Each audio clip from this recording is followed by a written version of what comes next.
आज हम लोग डिस्कस करेंगे सीपीयू शेड्यूल एल्गोरिथम का जो फर्स्ट एल्गोरिथम है, first come first serve, FCFS. FCFS के नाम से मालूम चला होगा आप लोगों को, फर्स्ट कम फर्स्ट सर्व। जिस ऑर्डर में प्रोसेस का अराइवल होगा उसी ऑर्डर में प्रोसेस का शेड्यूलिंग होगी। The process comes first scheduled first. जो पहले आएगा वो पहले शेड्यूल्ड होगा, जो लास्ट में आएगा वो लास्ट में शेड्यूल्ड होगा। मीन जिस अकॉर्डिंग आपके प्रोसेस रेडी क्यू में अराइव्ड हुए होंगे उसी अकॉर्डिंग सीपीयू को शेड्यूल्ड भी होंगे।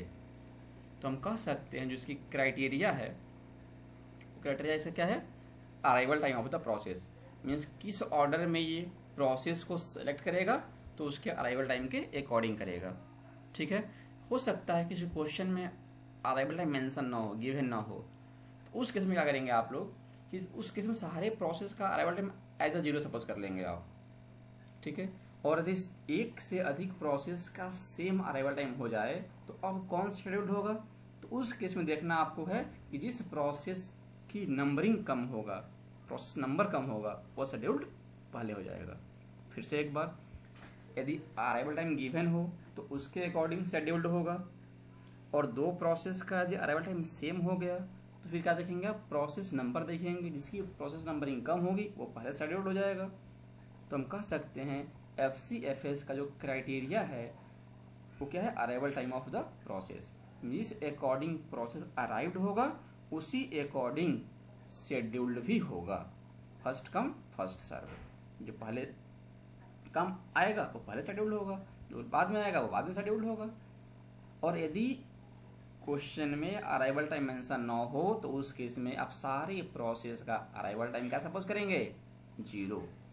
इसका मोड क्या होगा, नॉन प्रीम्पशन, नॉन प्रीम्प्टिव या नॉन प्रीम्पशन। जैसे हमने बात किया था अभी पिछले वीडियो में कि सीपीयू शेड्यूलिंग एल्गोरिथम के दो मोड होते हैं, प्रीम्पशन, नॉन प्रीम्पशन। हमने कहा था कि नॉन प्रीम्प्टिव या नॉन प्रीम्पशन में क्या होगा, एक बार जो प्रोसेस शेड्यूल्ड हो जाएगा वो पूरा काम करके ही बाहर आएगा। ठीक है, तो एक बार जो यहाँ प्रोसेस शेड्यूल्ड हो जाएगा वो पूरा काम करके ही बाहर आएगा, बीच में वो बाहर नहीं आ सकता। तो which process is to be scheduled first is decided by the arrival time। Means कौन सा प्रोसेस पहले शेड्यूल्ड होगा यह अराइवल टाइम के अकॉर्डिंग आप डिसाइड करेंगे। दो प्रोसेस का, तीन प्रोसेस का यदि अराइवल टाइम सेम हो जाएगा तो उस केस में क्या करेंगे आप, जिसकी प्रोसेस नंबरिंग कम होगी वह शेड्यूल्ड पहले हो जाएगा। ठीक है, इस पर क्वेश्चन देखा जाए। क्वेश्चन लिखा मैंने यहाँ पे, find average turn around time and average waiting time from the following. किसके अकॉर्डिंग करना आपको है, एफसीएफएस के अकॉर्डिंग करना है, फर्स्ट कम फर्स्ट सर्व। तो इसमें यह मेंशन मोड जो है मेंशन नहीं रहेगा, आपको खुद सोचना होगा। एफसीएफएस है तो मोड क्या होगा, non preemptive, non preemption, non preemptive means what कि एक बार जो प्रोसेस शेड्यूल्ड हो जाएगा सीपीयू को वो पूरा काम करके ही बाहर आएगा। ठीक है, ठीक है ना, क्लियर है। ठीक, देखा जाए, फाइंड, क्वेश्चन था find average turn around time and average waiting time from the following.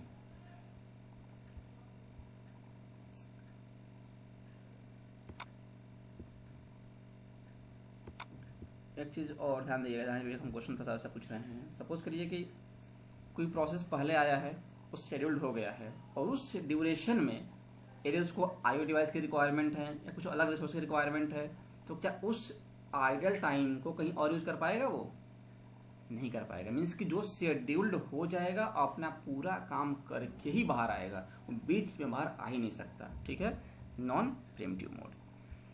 Question दिया गया है, 5 प्रोसेस आपके हैं, प्रोसेस 1, 2, 3, 4, 5। इनकी बस टाइम गिवन है 4, 3, 1, 2, 5। इस क्वेश्चन में प्रोसेस नंबर गिवन है और प्रोसेस का बस्ट टाइम गिवन है, सीपीयू टाइम गिवन है। ये फर्स्ट प्रोसेस को 4 यूनिट चाहिए, 2 को चाहिए 3 यूनिट, 3 को चाहिए 1 यूनिट, 4 को चाहिए 2 यूनिट, 5 को चाहिए 5 यूनिट। लेकिन इस क्वेश्चन में अराइवल टाइम मेंशन नहीं है, तो आप सपोज कर लेंगे कि सबका अराइवल टाइम क्या है, जीरो है। जब क्वेश्चन में अराइवल टाइम मेंशन ना हो तो उस केस में आप सबका अराइवल टाइम क्या सपोज करेंगे, जीरो सपोज करेंगे, तब जीरो हो गया तो सबकी अराइवल टाइम क्या हो गई, सेम हो गई।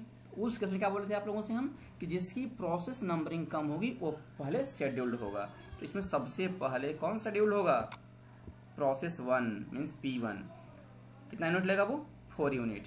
देन कौन शेड्यूल्ड होगा, प्रोसेस नंबर 2, कितना लेगा वो यूनिट 3 यूनिट। देन कौन शेड्यूल्ड होगा, प्रोसेस नंबर 3, कितना लेगा वो 1 यूनिट। देन कौन शेड्यूल्ड होगा, प्रोसेस 4, कितना लेगा वो 2 यूनिट।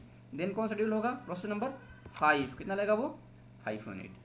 ठीक है, तो देखा जाए गैंट चार्ट कि किस ऑर्डर में प्रोसेस शेड्यूल्ड होंगे। तो आपने देखा अभी कि पहले कौन शेड्यूल हो रहा है, P1, नेक्स्ट कौन हो रहा है P2, नेक्स्ट कौन हो रहा है P3, नेक्स्ट कौन हो रहा है P4, नेक्स्ट कौन हो रहा है P5।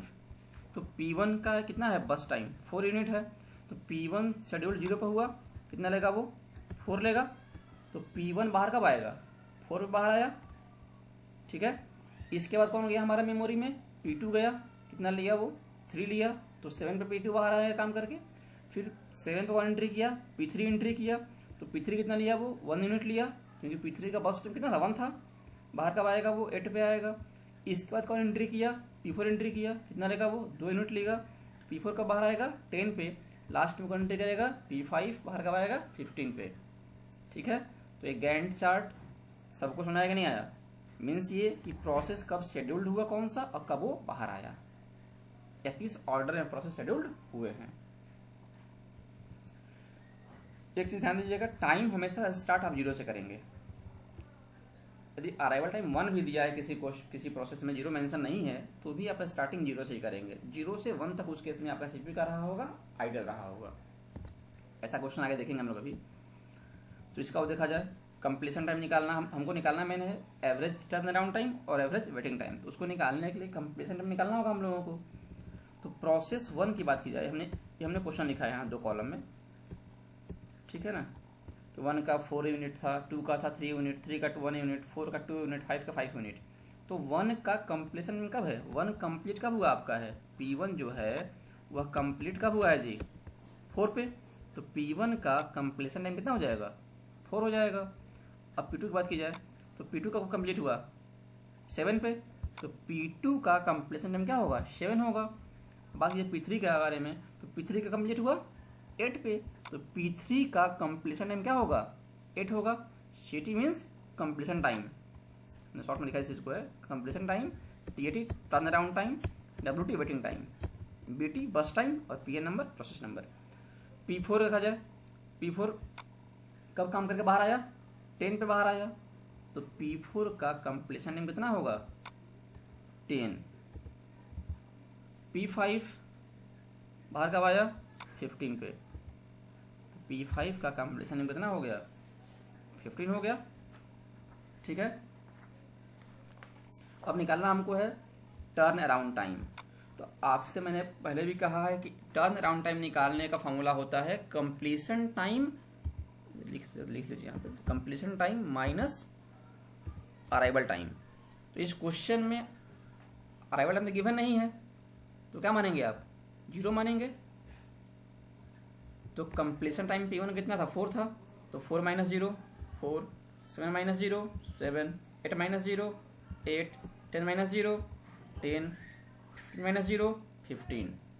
ठीक है, तो P1 का वेटिंग टाइम कितना हुआ, सॉरी TAT 4, P2 का 7, P3 का 8, P4 का 10, P5 का 15, P5 का 15। ठीक है,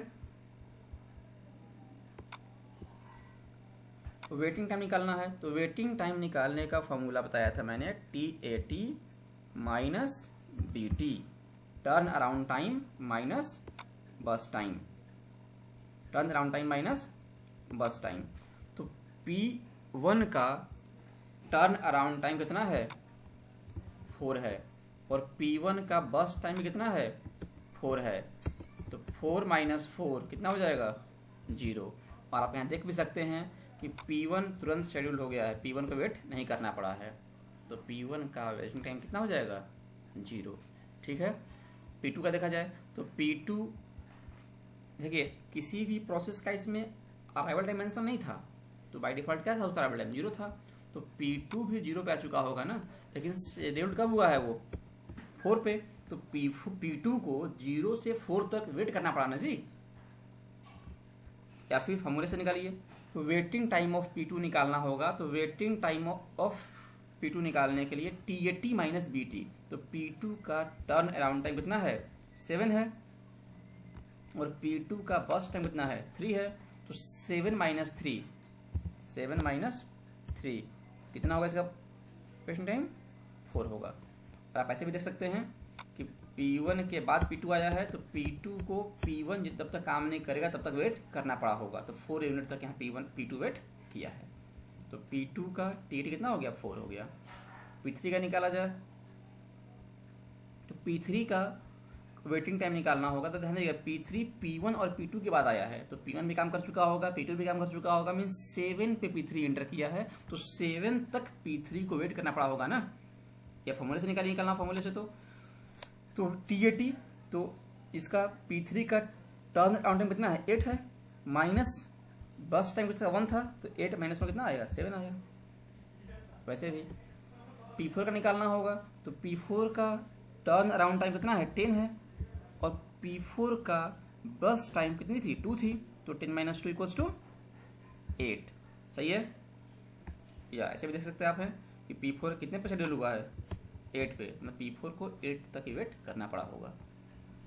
P5 का देखा जाए, तो P5 का TAT 15 माइनस P5 का बस टाइम 5 इक्वल्स टू 10।